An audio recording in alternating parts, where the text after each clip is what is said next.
Warning: Kingdom Death contains mature content, be it in its story themes and or its images. While while videos involving Kingdom Death Monster may not contain specifically mature content in them, the game does, and thus, if these videos generate interest for it, you've been warned that that is what it will lead to. If this does not bother you, please enjoy the video. Thank you. Hello everyone, and welcome to this video for the assembly and painting of Kingdom Death Monster's Screaming Antelope model.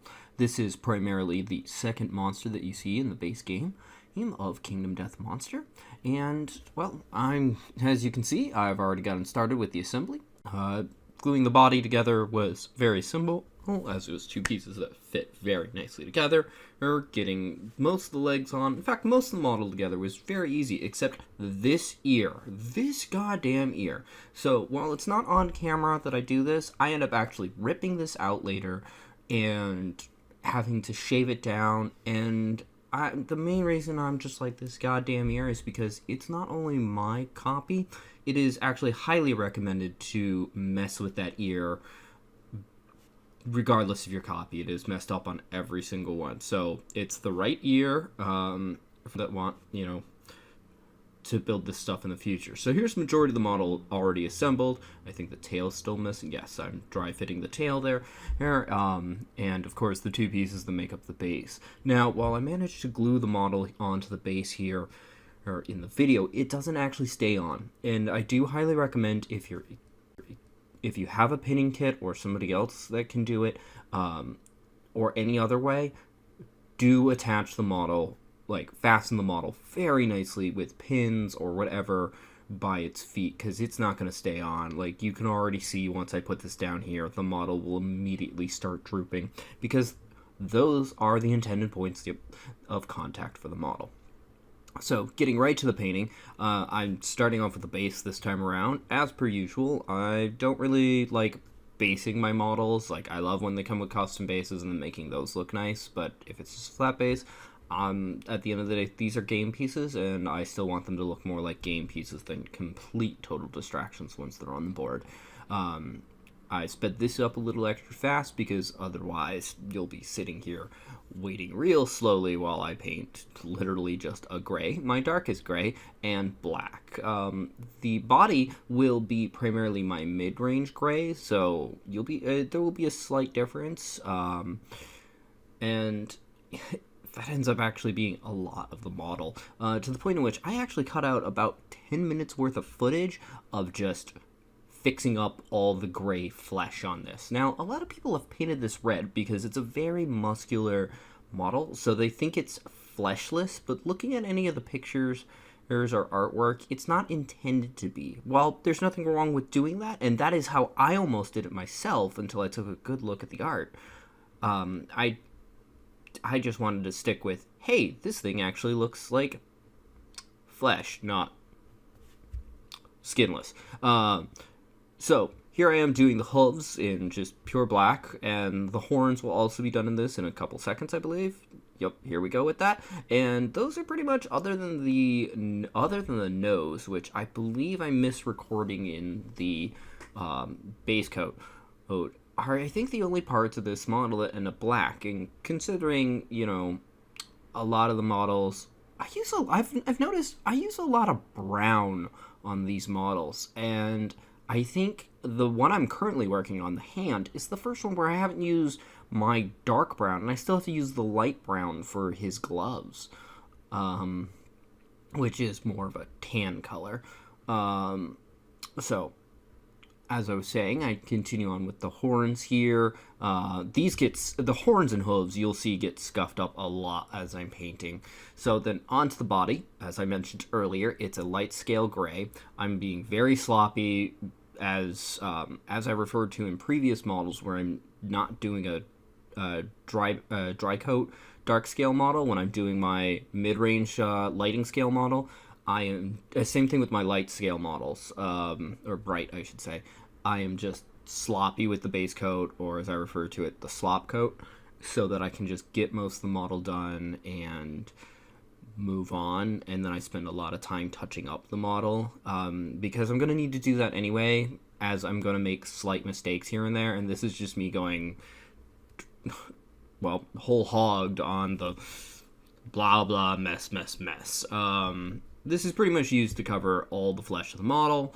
Well, the underbelly mouth, which you're only just now getting a good look of, and not even that good of one, and ends up being entirely different. And the fur will be all brown, as I mentioned. I end up using it a lot with Kingdom Death. I don't know if that's just the base models or not. I know the next two models that I'm working on, or the last two of the monsters, I don't think they use brown at all. I was surprised that, like, okay, I still need to use it on the Phoenix because there was the log, but we'll get to that in another video. So here's the mouth. I'm using my dark scale red. This will later be dry brushed in a brighter red, which is also the red that I end up using for the eyes. And here we go on the brown. I'm trying to be a little bit more careful with this because I don't want to, completely cover up stuff or anything. For the most part, this just ends up being okay, cover this, get it done. I wanted it to look like fur. I do love how this model comes out after it's inked and dry brushed. I think this one has the best inking effect on it out of all the ones I've done for Kingdom Death. And the model, unlike how I felt the Butcher looked when I get to that, looked like putty when I was done with the base coat, even once I was done cleaning it up, although more so beforehand. I feel that the Screaming Antelope actually looked like the Screaming Antelope before it was inked and dry brushed. It just looked even better. So I still feel that this is the best model that I've done so far out of Kingdom Death. Or the core game, of course. So, again, getting that whole fur which wraps around the neck. I do find it a little odd that it wraps around the neck with a couple hands coming out of it, or whatever that bulge is. I don't know if it's intended to be awkwardly placed teeth or hands. I painted it like it's hands, so that's what I'm guessing it is. As it looked like it has fingers, but messed up teeth might be odd. So here I go with my brighter red, using it both for the interior of the ears and for the eyeballs themselves. The eyes are pretty much a solid color, as they're intended to look like they're glowing. There's no pupils or anything on them, although a lot of the models don't have those. I think the Phoenix is the only one I've painted so far that does. Most things don't even have their eyes showing, as most of the monsters are things in armor or a garb of some sort. Then I move on to the teeth. This part is a little painstaking and slow, but I have to make sure to get every single one of those, as this is 2 full rows of teeth, as it will become more and more apparent as I'm painting them. They're still a little difficult to see with the lighting at this point, but once the ink coat gets around, you'll see that later. It becomes very apparent. These are teeth. The hands, there is no way without getting up real close to even tell that this model has hands on it. At first, you'll just think that it has teeth growing out awkwardly, but it's actually got some pretty straight, nice teeth. Yeah, it's kind of weird.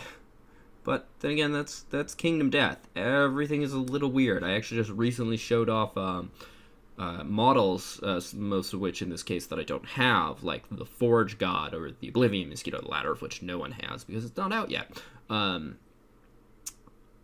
And to somebody who had never seen Kingdom Death before, because my friends were insisting on me doing so after they noticed the models sitting on the shelf where I keep them. And I just love those moments, especially of showing people the Forge God. As much as the Forge God is one of the most disgusting models ever, I just love watching the reactions of, what am I looking at? Let's put it this way, if the Forge God ever actually becomes a model, for those that don't know what it is, I might not record painting it or assembling it. Go look it up yourself.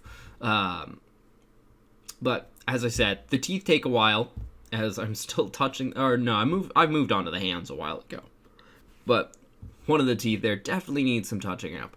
But as per usual, once I'm done with the base coat recording, I will just turn the camera off and do the touch-ups so that the camera's not physically in the way of touching up the models before moving on to the ink wash. And like I said, for some reason this time I actually recorded all the gray touch-ups on the model, which ended up being a lot because I had to get it between all the fur and everything. So it's a lot more than you think. It was 10 minutes of film, which meant 30 minutes of me sitting there just painting gray onto this model, making sure everything's done right. Not to mention I have to touch up the horns and everything because they were a mess. So here's the ink wash. As you can see, again, like most models, I use just black, and it just fits into the crevices just right. Everything, it came out so nice. It was really easy to do. There were a couple points where I had to worry about it welling up too much, but you can see that like the little bit of the teeth that I did already there and the hands become a lot more prevalent. The muscle structure on the body is just amazing once you start doing so, and it just makes this model look so much better. I remember back in the days of my early painting when I was like the first decade of me painting, people did not explain a lot of things to me. In fact, people still have not explained a lot of things to me. I've learned a lot of this stuff by trial and error. I didn't know how ink wash worked. It was the one of the things people did try to explain to me, but they didn't give it a lot of time, so I didn't really understand.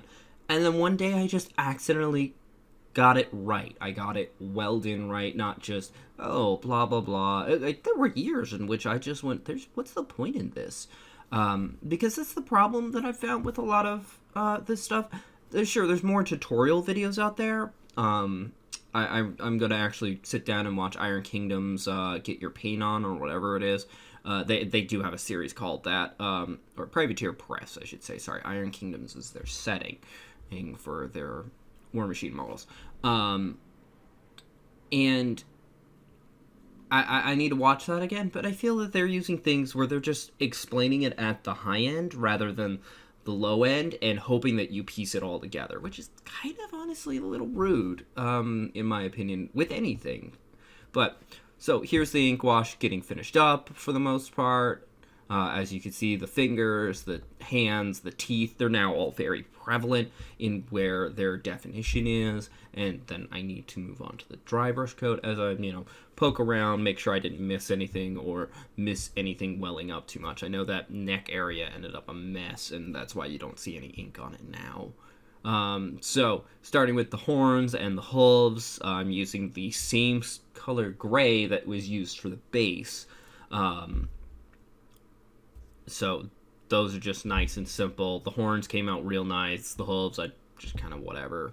I don't think they could come out all that much better. Then moving on to said base, using the gray that is used for the flesh of the model itself. I just do this all the time with Kingdom Death models and their baseline base.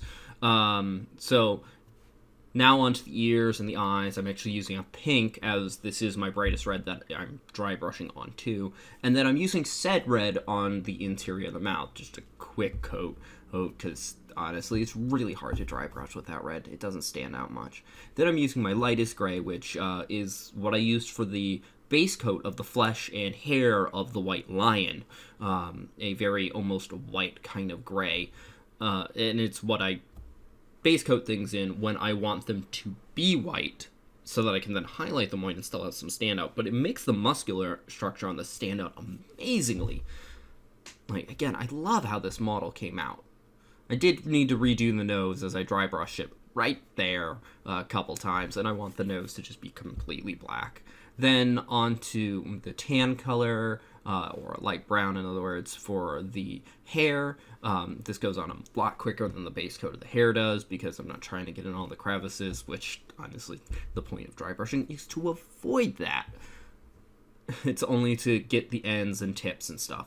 Then, moving on to the hands and teeth. I do the hands first, then the teeth, but I'm listing them together because they're both being dry brushed in white. As the bone color that I use and the lightest flesh color I use, I always dry brush them in white.